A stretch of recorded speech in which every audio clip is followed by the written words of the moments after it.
Aziz kardeşlerim, bugün sizlerin huzurunda kendi içimde yaşadığım iki önemli duyguyu paylaşmak istiyorum.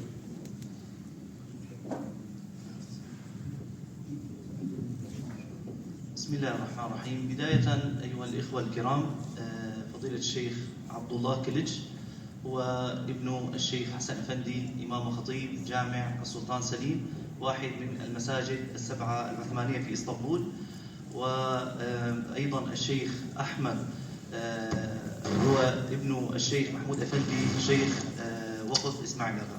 بداية الشيخ يقول لكم هنيئا لكم هذا الأمر وفي هذه السكينة الآن التي تعيشونها هناك نقطتين أساسيتين يريد أن ينوه إليهما. Birincisi, Allah'a hamdolsun, şükrolsun. Bu büyük zaferi elde etmeye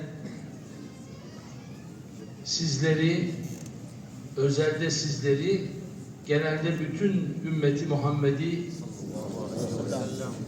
buna bulaştırdı, bu zafere ulaştırdı. Bundan dolayı şükrediyorum.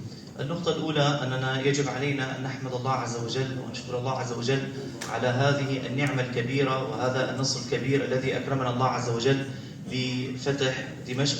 فيجب علينا في مقابل هذه النعمة الكبيرة أن نشكر الله عز وجل لهذا الأمر.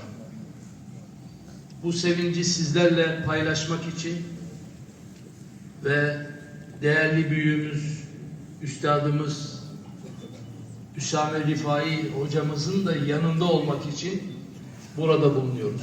والنقطة المهمة الأساسية حتى نشارك شيخنا وأستاذنا فضيلة الشيخ أسامة الرفاعي هذا الأمر أردنا أن نأتي إلى هنا لنكون معه في هذه اللحظة المهمة. İkincisi, sevinç değil, üzüntü ifadesi olacak. O da 10 yılı aşkın süredir adeta komşumuz olan,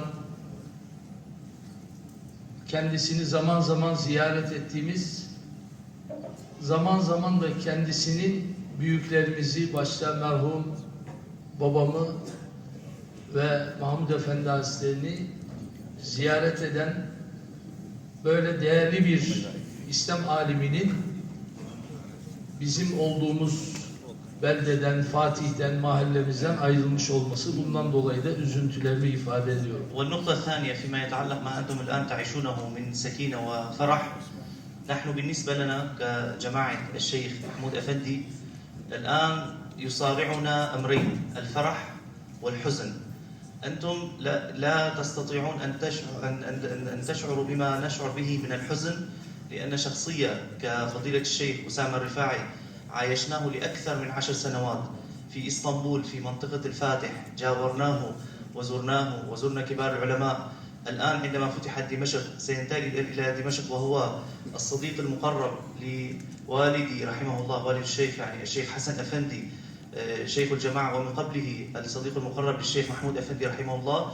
فهذا الأمر يعني سيكون للأمانة محزن كثيرا لنا، هذا الفقد الذي سنشعر به في مقابل الفرح الآن الذي تشعرون به.